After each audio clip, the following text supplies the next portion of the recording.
This is a message for the creative and the curious souls out there. So, have you heard of the podcast, Your Own Magic? Your Own Magic is a podcast with hundreds of expansive guests from artists, authors, poets, activists, musicians, entrepreneurs, thought leaders, spiritual and intuitive guides, and so many unique specialties with people sharing their magic to stimulate your curiosity and excite you in the exploration and unleashing of your own magic. And I must say, it is wild what you were able to heal and reveal within yourself when listening. So while you're tuned into the podcast you're currently listening to, search for and save for later the podcast Your Own Magic. It is hosted by me, Raquel Mantra, and tune in every Monday wherever you listen to podcasts.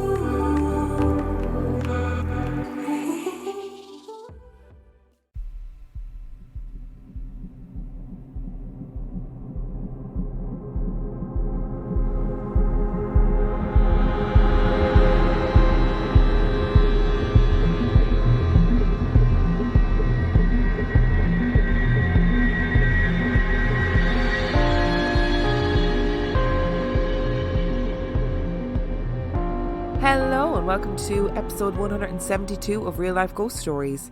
And to kick things off this week, we need to thank some of our newest Patreon subscribers. I would like to thank Amanda, Laura Priest, Laura Rogers, Jacqueline Cordova, Tessa, Mariana Z, Danielle Pordash, Brittany Pollard, Lauren Barnes, Carrie Drizzick, Amy Colvin, Sky, Ellie Lane, Christian Williams, Brandy, Deb in Oz, Andy Feicht, Timothy Nail, Rachel H, and Steve C.D. Gonzalez Newman.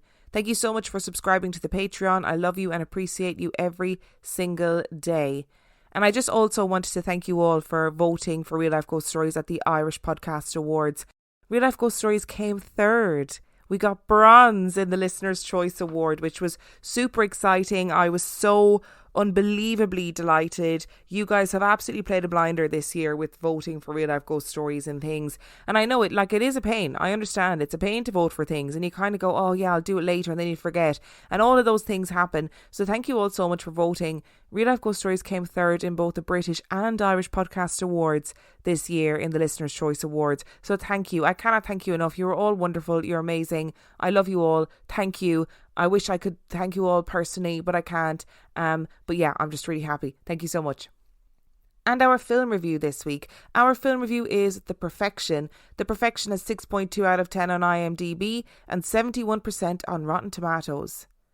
When troubled musical prodigy Charlotte seeks out Elizabeth, the new star pupil of her former school, the encounter sends both musicians down a sinister path with shocking consequences. Now, I would like to think in life that I'm not a particularly bad person. I do my bit. But every time I watch a film like this, I think to myself, I'm being punished. I'm being punished by God or the universe or whatever entity exists out there that doles out punishment. This is my punishment. Shit films. So let's just start with the likes. And what did I like about this film? Very fucking little. That's what I liked about this film. Alright, okay, no. I liked the outfits. There were some good dresses, some good general outfits in there. I thought the actual genuine sexual tension in the beginning between the two girls was like really hot. I was like, well, this is cool. And I was like, this is some Black Swan shit. I can get into this film. And then it all went downhill from there. We're moving straight into the dislikes, people. This film review is going to be short and brutal. If you haven't seen this film, I'm going to try not to spoil it. But I can't promise anything. And I need to caveat this by saying that I did watch this movie kind of mildly hungover and eating Chinese food. And I don't want to be dramatic, but it actually was the worst thing that has ever happened to me. It was the worst thing that has ever happened to me. And a lot of shit things have happened to me, okay? And this film I was the worst thing that ever happened to me. First of all, this film is not for emetophobic people. If you are an emetophobe, which means you have a phobia of vomiting, this film is not for you. And while this film was about like two musicians, two cellists who are musical prodigies, you know what the only symphony that was happening in this film? It was a symphony of vomiting and bodily fluid. Like, I genuinely started to wonder, is this like a little bit of fetishization of vomiting, people pissing themselves? Like, there's a whole sequence in the film where one of the girls is like just repeatedly saying she's going to shit herself, and then we get like an image of her squatting on the side of the road. Like, honestly, it did feel almost fetishized. It was so strange. You know, like in Quentin Tarantino movies where he always shows feet in his movies and everyone talks about him having a foot fetish? Fine. Like, that's fine. I have no issue with anybody having any sort of fetish. Obviously, as long as it doesn't hurt anybody else, right? I just want to make that very clear. There was just...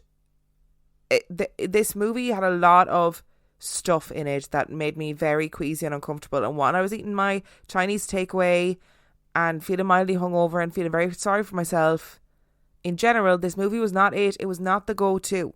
It was not the go-to. I'm going to try and talk about the story as little as possible because I don't want to ruin the story for people who want to watch it. And it is one of those ones that if I start picking holes in the story, I'm going to give the whole story away. The dialogue in this movie was awful. Like, it was really badly written. There was so much swearing that added nothing to the dialogue that my brother walked in kind of like halfway through me watching this film. And my brother like loves movies, loves TV shows, loves series.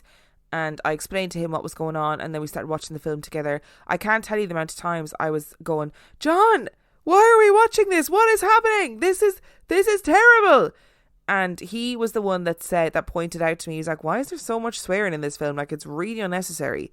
It's thrown into sentences there. It doesn't add anything to the sentence. It actually kind of weakens what everybody's talking about. And he was so right. He was so right. And there was times in the dialogue where it was actually just awkward and embarrassing. And it was a movie that like dealt with really serious issues that really do happen in the world, but dealt with those issues in a really terrible way. It almost felt to me that the storyline was wrapped around these central moments of like gross out horror and violence. Like, somebody sat down and was like, I want to get vomiting into this story. I want to get somebody chopping their arm off into this story. I want to get somebody nearly shitting themselves into the story. And I also want people being sexually assaulted in the story too. I want all those things in the story. How are we going to do it? And they sort of created this really bizarre narrative to wrap around those things. And maybe it's because I'm a bit emetophobic. I can't escape the vomiting.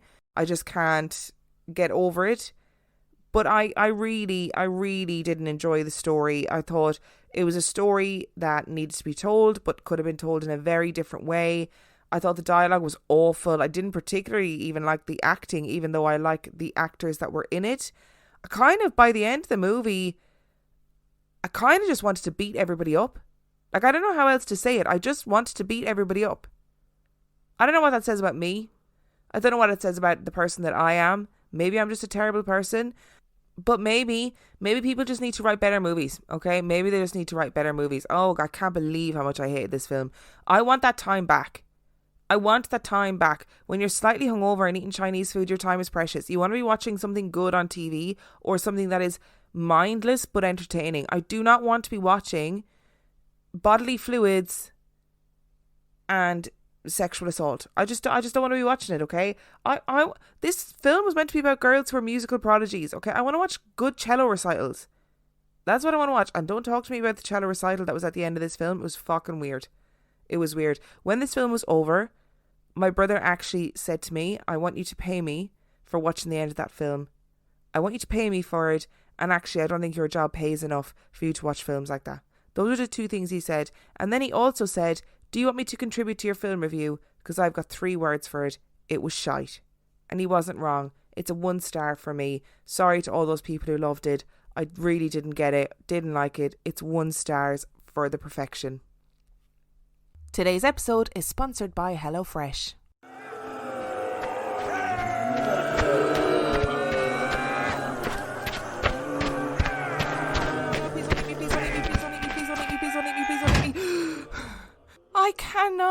keep risking life and limb in this zombie apocalypse to go to the grocery store. If only there was an easier way. Wait, what's this conveniently placed leaflet? With HelloFresh, you get farm fresh, pre-portioned ingredients and seasonal recipes delivered right to your doorstep. Skip trips to the grocery store and the impending zombie doom and count on HelloFresh to make home cooking easy, fun and affordable. That's why it's America's #1 meal kit.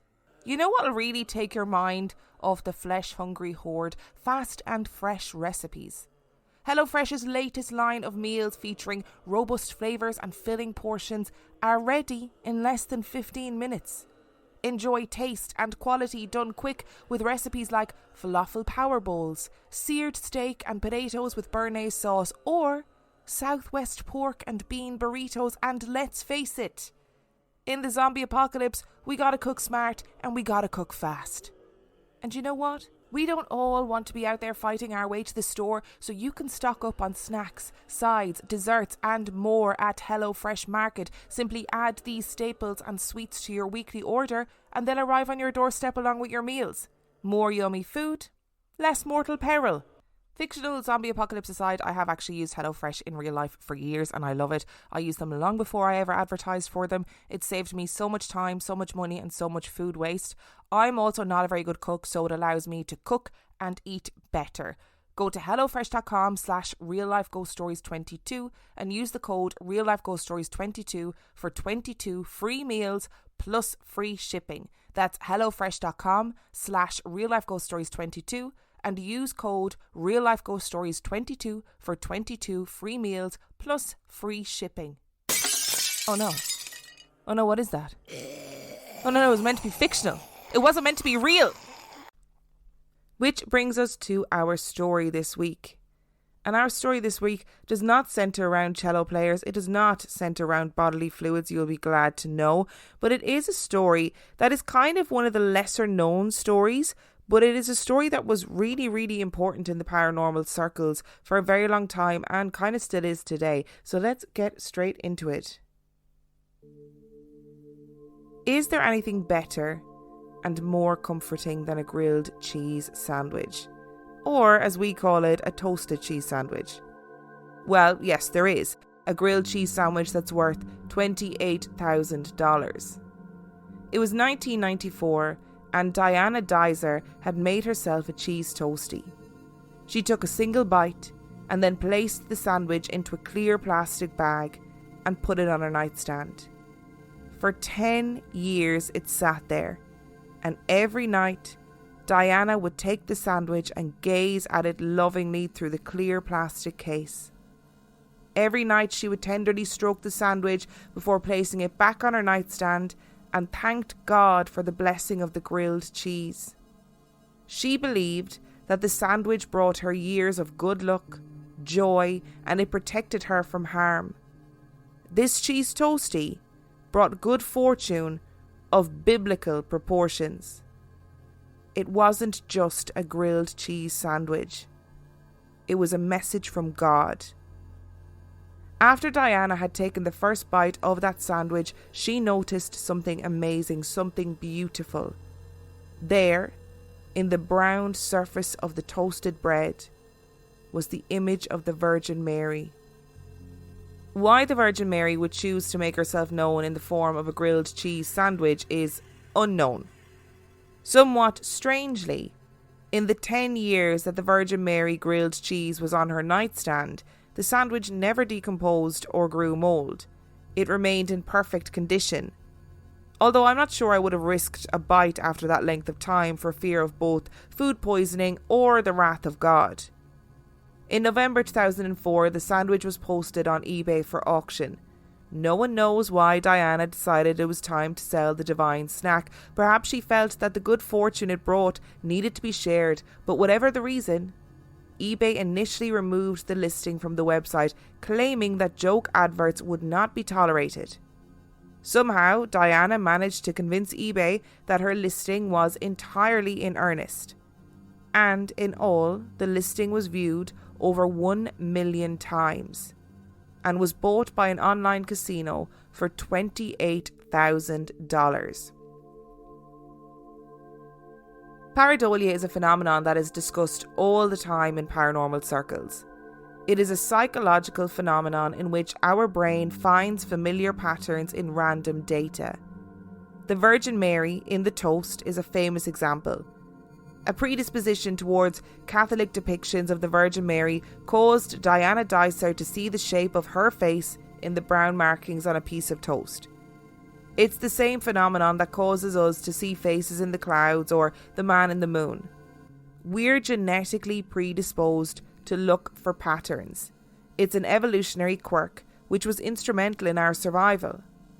The ability to find patterns in nature and read a potential predator's face in an instant meant that humans could make split-second decisions as to whether we needed to run or hide.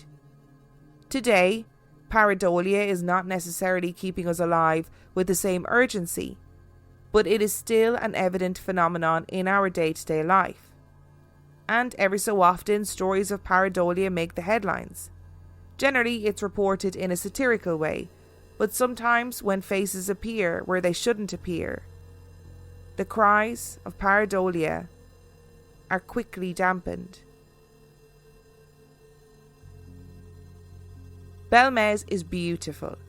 It is a small village of less than 2,000 people, and it sits in the Andalusian region of Spain.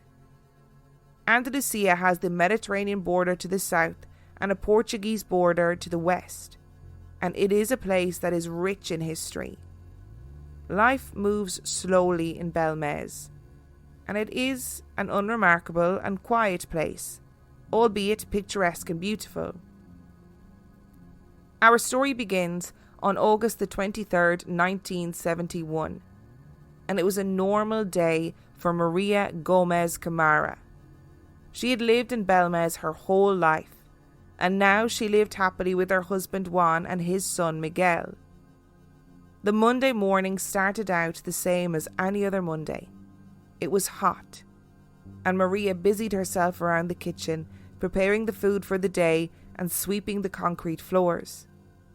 She made a mental note of something she'd spilled on the kitchen floor, and when she had finished sweeping, she went to the sink to rinse a cloth in order to clean up the spillage.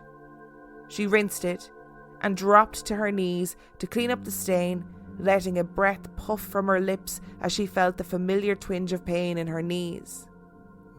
She felt like her body was aging, and mused over it as she ran the cloth over the floor, the stain disappearing in a dark, wet circle on the concrete. When she turned back around to get cleaning, she noticed something that made her stop in her tracks.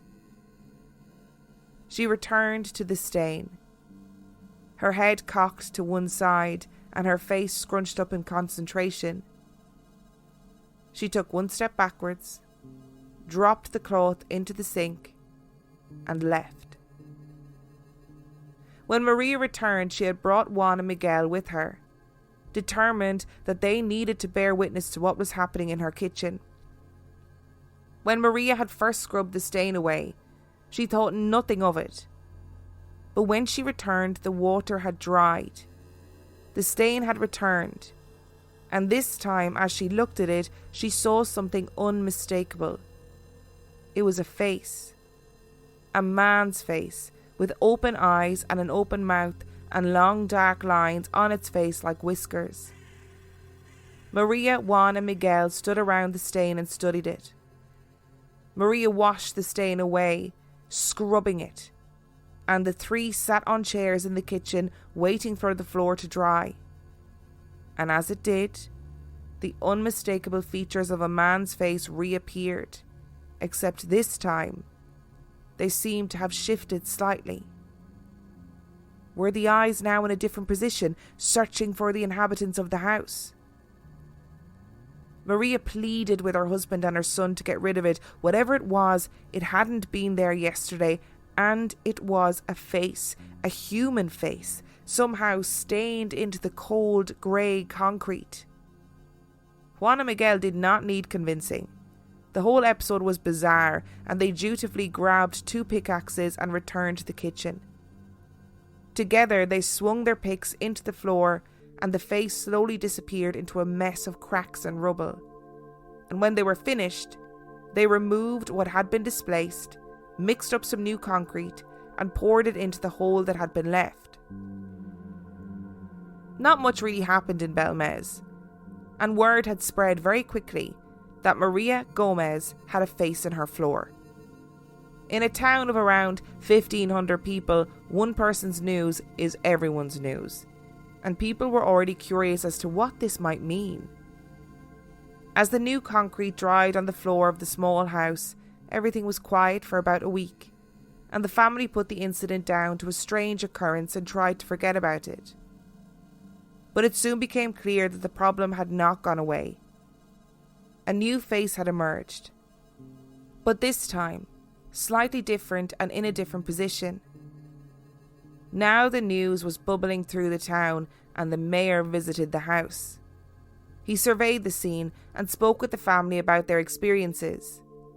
The family were clearly terrified, and the mayor ordered that the floor was not to be broken up again without having some of the floor taken away for scientific analysis, to check and see if there was a natural reason for the appearance of the faces. The family also reached out to their local council and asked for assistance in any way that the council deemed necessary or appropriate. Both the council and the mayor were keen to get to the bottom of the mystery, as the people in the town were becoming really interested in what was happening, and the sooner there was an answer, then things could go back to normal in the sleepy town. Throughout this time of meetings and decisions, more and more faces had begun to appear in the floor of the house. The faces were very clearly human, and there was talk that the faces' emotions changed day by day. Faces of women and children appeared, and if one face disappeared, then another would appear. And Maria and her family had no clue what to do. And the people of the village began knocking on the door to see the faces for themselves. It was clear that the marks on the floors were faces. This was not a case of mistaken identity, where a few blobs looked like a face at a certain angle.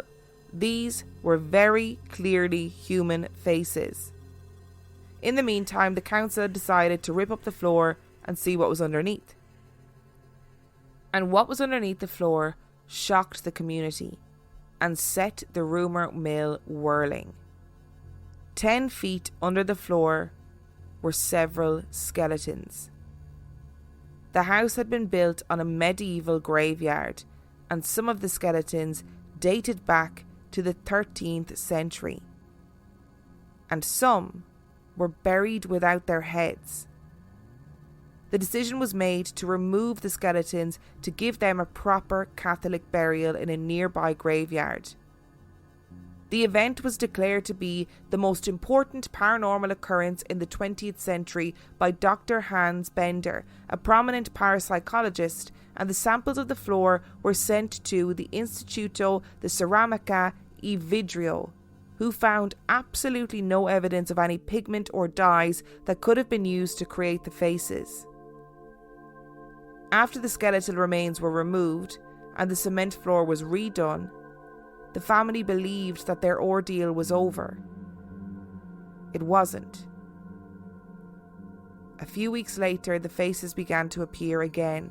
Faces on the floor and the walls, faces of differing ages, genders and emotions. Sometimes the faces appeared to be screaming.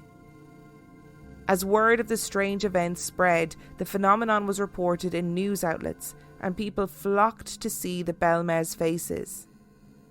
And among those that flocked to the house were paranormal investigators who were determined to establish whether or not the faces were a hoax. In order to test the theory that the faces were hoaxed, the faces in the kitchen were covered with a cloth which was sealed at the edges. The room was then closed off, and wax seals were placed on the doors and the windows. The whole process was documented by a German film crew in order to ensure the legitimacy of the results. 3 months later, the room was opened again, and the faces had moved and changed in that time. During the 3-month investigation, microphones were planted around the house in order to see if there was any noises to be captured, and also listen in on conversations in the household to see if there was any evidence of trickery. There was no evidence of trickery, but the microphones did capture sounds. Voices. Voices that spoke in strange languages, and the sounds of humans moaning in anguish, which seemed to reflect the torment in the eyes of the faces that were appearing all over the house. The fact that the concrete showed no signs of paint or dye and the faces appeared to move in the 3-month experiment meant that many paranormal researchers were convinced that this series of events was irrefutable proof of the paranormal. And some believed that it was evidence of what is known as thoughtography. Thoughtography, also called projected thermography, psychic photography, is the claim to be able to burn images from one's mind into surfaces, such as photographic film by psychic means. It was noted during the incident in the Belmez house that the faces seemed to reflect the mood of Maria herself, and that the faces seemed to slow down or not appear at all in periods of time when Maria was away from the house. There have been lots of famous cases of psychic photography over the years. For example, in 1995, famed psychic Uri Geller began to use a 35mm camera in his performances. The lens cap left on the camera, Geller would take a picture of his forehead and then have the pictures developed. Geller claimed that subsequent images had come directly from his mind. James Randi claimed that Geller had performed this trick by using a handheld optical device or by taking photographs of the already exposed film. In the 1960s, it was claimed that Chicago resident Ted Serios, a hotel bellhop in his late 40s, used psychokinetic powers to produce images on Polaroid instant film. Serios' psychic claims were bolstered by the endorsement of a Denver-based psychiatrist, Jewel Eisenbud, who wrote a book, The World of Ted Serios, Photographic Studies of an Extraordinary Mind, arguing that Serios' purported psychic abilities were genuine. However, professional photographers and skeptics found that Serios was employing a simple sleight of hand. So whether or not Maria was using thoughtography in order to create these images is still being debated to this day. An article in Mysterious Universe did extensive evaluation into the case, and they established the following. In the years since, the faces of Belmez have been analysed and investigated to try and find a rational explanation, with frustratingly mixed results. Original tests were very inconclusive, and researchers claimed that there was no paint or dye involved with their production, although others later claimed that some of the faces seemed to show under infrared lighting obvious signs of paint strokes and pigmentation.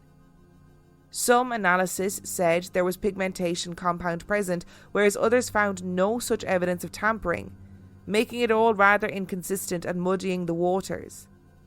Later studies have been just as frustrating, with some showing traces of the use of zinc, lead and chromium used in paint. Yet another analysis carried out later by the Instituto de Ceramica e Vidrio in 1990 came to the conclusion that no traces of paint were found at any place. More recently, there was an analysis carried out in 2014 by an investigative TV show, and research was done by an eminent chemical engineer, who not only was unable to reproduce the faces through any means, but also found that the faces weren't made with paint. And, according to scientific knowledge and techniques employed in the analysis, there is no external manipulation or elements. So, were they made with paint or not? It's hard to tell with these contradictory studies. Other than paint or dye, another possibility is that some sort of acidic agent was used, such as nitric acid or sulfuric acid, or an oxidizing agent, or perhaps even some agent that is light sensitive and darkens in sunlight, such as silver nitrate. This still leaves the question of how Maria pulled it off under the scrutiny of so many witnesses. or how she was able to have the faces disappear or reappear and change expressions with such indelible materials, let alone how she would have been able to do it when the room was completely sealed off. Maria Gomez Camara herself died in 2004 at the age of 85, and throughout her whole life she insisted that she had not faked the faces and that they were real. Later ideas are that her son, Diego, was actually the one behind the hoax, although the question of how he did it has never been conclusively answered. Whether the faces that appeared in the house in Belmez were a real paranormal phenomena or a hoax, they definitely existed. And they were definitely faces. This was not a case of pareidolia. Many of these stories come down to whether or not there was financial gain involved. And the reports on financial gain in this story are varied. Some reports say that while the House of 1,000 Faces had thousands of visitors, the family never charged a fee. But others say that Maria charged a fee for the people to view the house. Either way, there is no conclusive explanation as to what happened in this house. And the faces continued to appear until Maria's death in 2004. I just love this story. What a strange little story. And I love that everyone got so swept up in it. Like, it's such a big story. It kind of like gives me Enfield Poltergeist vibes. It gives me Battersea Poltergeist vibes, where like the newspapers were reporting about it, people were getting involved, eminent paranormal like psychologists and parapsychologists and paranormal researchers were getting involved, and there is still no answer to it. There just isn't any answer. The skeptical answers tend to be that it was a hoax, right? Which is fair enough. I can see why people would think that. So people often say Maria hoaxed it, or one of her kids hoaxed it. That's fine. But nobody's able to say conclusively how it was done. I mean, it's all well and good to say, oh, they obviously painted the faces on the floor. Fine. But how did they do it? And how did they do it under such scrutiny? And that is the thing that gets me about this story. Those bits of concrete were like gathered up and they were sent here, there and everywhere. People were involved, like the council. People were trying to figure out like if the hoax was done, how was the hoax done? And I can't figure out how it was done. And I think before you go any further with this story, you need to look up the faces that appeared in the Belmez house. Those faces are wild. They are wild. Like some of them look like a kid's drawn them. Others are sort of like a smudge. And then there's some that are like photographs. It's the most bizarre thing. There is such a disparity between the faces. There's no sort of continuity. There's no sense of, okay, this one single person has clearly drawn all these faces because they all have this same quality to them or whatever. I mean, some of them are hilarious. Some of them are definitely like, oh, that looks like a kid has drawn it. But then there are other ones that are like crazy. Like, they're pretty good. They're pretty good faces. And I can tell you now, this is not a case of pareidolia. This is 100% not a case of people seeing things that shouldn't be there. But did this start off as one of those things that was a joke, but then got out of hand and then got bigger and bigger and bigger? Like, did one of these kids that was living in that house paint a face on the floor somehow? I still don't really understand how they did it. Maria got rid of it. It returned. She freaked out. They thought it had changed positions. They totally overreacted, smashed up the floor. The kid was like, this is gas. Like, this is fucking hilarious. So then the kid draws more faces. Then next thing you know, the council are in, smashing up the house. The kid's like, oh my God, sweating, trying to sneak around the house, drawing all these faces, slowly becoming an art prodigy while he's doing so. He's like, oh, I'm actually getting fucking better at this. I'm not too bad at this drawing faces malarkey. And then all of a sudden there's thousands of people lining up. Mum and dad are making loads of money. The kid's like having a fucking breakdown, trying to keep up with the drawing of these faces. If one disappears, he's drawing another one. Like, is that what happened? But how did they disappear? How did they make them disappear and come back again? Were these people in this tiny village in Spain, did they singularly figure out like how to do invisible ink type shit? Because I don't understand how they did it. And this is one of those stories that I'm kind of I wouldn't begrudge it if it turned out it was a hoax. You know, I wouldn't be like, oh, that's disappointing. I'd be like, oh, but how did you do it? Because that is a clever hoax. That is a good hoax. However you managed to do that, that's the thing you need to bottle and sell, because that is clever. And you know what? This family was relatively poor, apparently. If they figured out how to like draw these faces on the floor and hoax people, and people wanted to, you know, pay a couple of cents or whatever to get in, then so be it.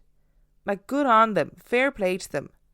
And maybe it started off genuine and then they realised there's a way to make money out of this. You know, maybe it started off, like I said, something appeared on the floor, there was an overreaction, etc., etc. And maybe she was just like, listen, actually, Diego, I know you've been doing this, but this could make us a few bobs. So, you know, you need to get those paintbrushes out or whatever it is that you're doing there. Or maybe it's a case of thoughtology. Let me know what you think, because I'm curious to know what people think about this, especially after you look up the pictures of the faces. And try and find somewhere that has like loads of pictures of the faces printed, because there are so many different ones. There were 1,000 faces that were counted, at least 1,000 over that period of time. So do go look them up and see. Thank you so much for listening to today's episode. Thank you again for voting for Real Life Ghost Stories in the Irish Podcast Awards. If you have a story that you would like to send in to Real Life Ghost Stories, you can do so by emailing it to reallifeghoststoriespodcast@gmail.com. If you want to know anything else about the podcast, you can check out the website reallifeghoststoriespodcast.com.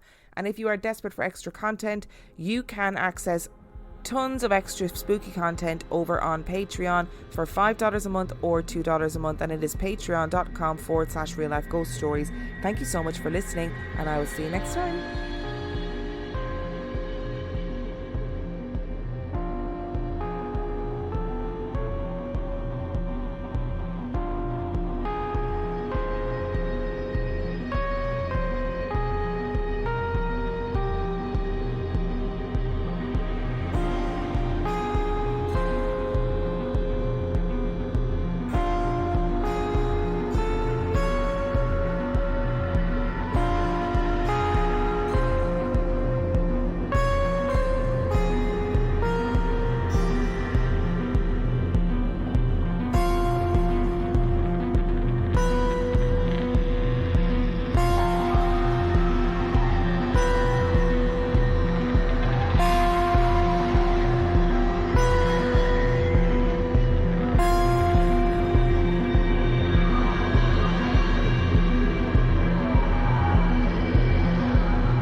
Download Upside and start getting cash back wherever you roll.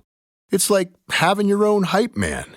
Get an average of 17% cash back at restaurants. Oh, it's dinner time. Average of 13% on groceries. Get those groceries. 10 cents per gallon average cash back on gas. It's go time. Plus, cash back at participating convenience stores too. Stacks on stacks. Users can earn hundreds of dollars a year, 3 times more than other apps. Upside, show me that money. All right, we get it. Get it. It's easy. Just sign up for the free Upside app and start getting cash back for doing you. Download the free Upside app and use promo code DOYOU10 for an extra $10 cash back on your first purchase of $10 or more. That's promo code DOYOU10 for an extra $10 on the free Upside app. Get cash back for doing you with the free app from Upside.